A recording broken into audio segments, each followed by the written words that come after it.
नमस्कार, स्वागत है मेरे यूट्यूब चैनल में।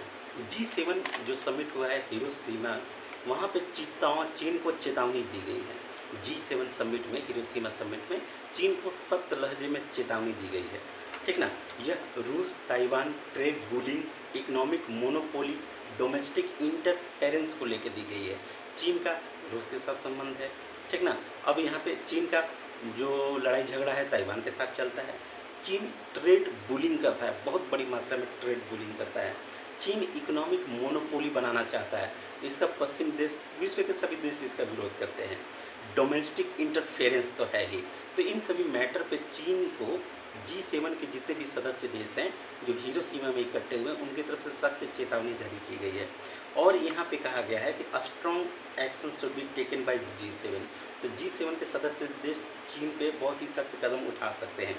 Coordination platform on economic cooperation.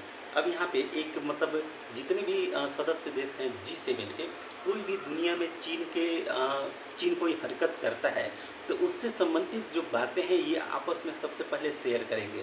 चीन देखिए ये देश में ये काम कर रहा है, चीन वो देश में ये काम कर रहा है। तो एक कमेटी यहाँ पे बना दी गई है कि चीन की कोई भी हरकत वैश्विक स्तर पर कोई भी निगेटिव हरकत होती है या किसी देश के दूसरे व्यापारी कुछ लफड़े झगड़े होते हैं, तो उसका सबसे पहले आपस में जो सदस्य देश हैं वो अपना शेयर करेंगे और उस पर सब मिलजुल कर विरोध करेंगे।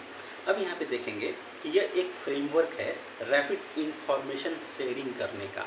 यानी G7 के जो सदस्य देश हैं चीन के खिलाफ जो भी वैश्विक कोई हरकत होती है तो उसको आपस में बहुत तेज़ी से इस इंफॉर्मेशन को शेयर करेंगे।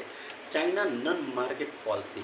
चीन दूसरे देशों के बाजार पर कब्जा करने के लिए ढेर सारे नॉन मार्केट नीतियों को लागू करता है। काउंटर मैलिगन प्रैक्टिसेस को भी बढ़ावा देता है।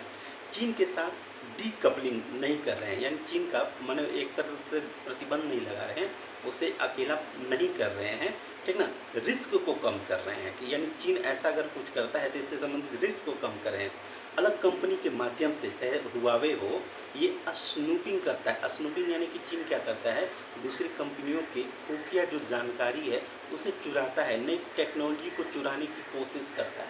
बहुत ही ये चीन मतलब जितने भी यूरोप के, अमेरिका के या दूसरे देशों की जो नई टेक्नोलॉजी है उसे कट कॉपी पेस्ट तो करने में माहिर है। इतने तो हम लोग सब जानते हैं, ये कट कॉपी पेस्ट करता है, कोई नया चीज़ इन्वेंट नहीं करता है, कट कॉपी पेस्ट करने के मामले में बहुत माहिर है और टेक्नोलॉजी चुराने में भी नंबर 1 है। तो चीन मिलिट्री व आर्थिक दबाव छोटे देश पे पड़ता है।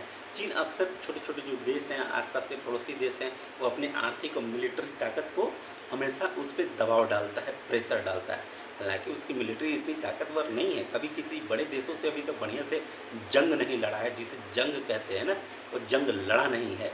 लेकिन फिर भी अपना जो है छोटे छोटे देशों के उधर फिलीपींस हो गया, वियतनाम हो गया, ताइवान हो गया, ठीक ना, भारत भी है, तो भारत मुंह तोड़ जवाब दे देता है तो चुप हो जाते हैं। ये सारी चीज़ें हैं तो देता रहता है। बीजिंग कई यूनाइटेड स्टेट्स के प्रोडक्ट पर प्रतिबंध लगा रखा है। अब यहाँ पे हाल ही में देखा गया है कि फ्रांस जो है चीन के ज़्यादा नज़दीक जाने की कोशिश कर रहा था। एयरबस डील हुई थी, 160 एयरबस की डील हुई थी, लेकिन फिर यूरोप वालों ने समझाया कि ज़्यादा मत करो, नहीं तो तुम्हारी टेक्नोलॉजी चुरा के ये कट कॉपी पेस्ट करके एक दिन तुमको छोड़ देगा। तो थोड़ा सा फ्रांस के जो कि मैनुअल मैक्रो हैं थोड़े से शांत हुए हैं। अब यहाँ पे यूरोपीय देशों में एकजुटता की बहुत ज़्यादा कमी दिख रही है। यूएस ने चीन पर भी प्रतिबंध लगाया है। यूरोप वाले चीन को हेल्प कर रहे हैं। देखिए यूनाइटेड स्टेट क्या है, चीन पर कई मामलों में प्रतिबंध सैंक्शन लगाए हैं, लेकिन यूरोपीय देशों में एकजुटता की कमी के कारण कहीं न कहीं कभी फ्रांस दोस्ती कर ले रहा है, कभी जर्मनी कर ले रहा है, ठीक ना। तो इस तरह से क्या है कि चीन को पता है कि ये अंदर अंदर साले जो हैं अलग अलग हैं, ठीक ना। इनके अपने व्यापारिक हित हैं, अपना अपना प्रॉफिट देखते हैं यूरोपीय देश वाले, तो इनको आराम से ये मतलब विभिन्न लालच दे के तोड़ लेता है। चीन अक्सर यूरोपीय देशों को तोड़ लेता है, जिससे अमेरिका और यूरोपीय देशों में थोड़े बहुत खटास आ जाता है कि तुम ऐसा क्यों कर रहे हो, ठीक ना, ये चीज़ें। अब यहाँ पे देखिए कि नो टेक्नोलॉजी ट्रांसफ़र। अब अमेरिका और जितने भी यूरोप देश हैं, इन लोगों ने आपस में बात किया है कि कोई भी नई टेक्नोलॉजी का ट्रांसफ़र चीन को नहीं होगा, ठीक ना। अब एक्सट्रीम कदम ये लोग उठा नहीं रहे हैं इससे संबंधित। तो चीन पर से वैश्विक जितने भी देश हैं वो कह रहे हैं कि अपनी डिपेंडेंसी को कम करो, यानी हर मामले में चीन पे निर्भर होने की ज़रूरत नहीं है। जो डिपेंडेंसी विश्व की बढ़ रही है हर छोटे छोटे उत्पादों के मामले में, तो ये डिपेंडेंसी को चीन पर से आपको घटाना ही होगा। अब यहाँ पे अगला देखेंगे इसी में, तो चीन ने क्या जवाब दिया। तो चीन के विदेश मंत्रालय ने कहा है, ठीक ना, कि G7 के पास नो क्रेडिबिलिटी, G7 के पास कोई क्रेडिबिलिटी नहीं है, चीनी विदेश मंत्रालय का कहना है। और चीन प्लस रूस के खिलाफ है, ये जो G7 के ये सब लफड़े हो रहे हैं, ये चीन और रूस की नीतियों के खिलाफ हैं, डोमेस्टिक मामलों में दखल है। और साथ ही साथ चीन ने कहा है कि ये हमारे डोमेस्टिक मामलों में दखल है, और ये तिब्बत जैसे मामलों पे भी ये G7 मतलब हमारे विरोध में खड़े रहते हैं। रीजनल जो स्टेबिलिटी है, यानी कि जो स्टेबिलिटी है उसको ये बढ़ा देते हैं, बढ़ाने घटा देते हैं। जो रीजनल जो क्षेत्रीय जो स्थिरता है, कहीं न कहीं यूरोपीय देश और क्या बोलते हैं अमेरिका या G7 है, ये इसको मतलब स्टेबिलिटी को कमज़ोर कर रहे हैं, ठीक है ना, स्टेबिलिटी को कमज़ोर करने की कोशिश कर रहे हैं। चीन ने इन आरोप मैंने इन सब चीज़ों को सिरे से नकार दिया है।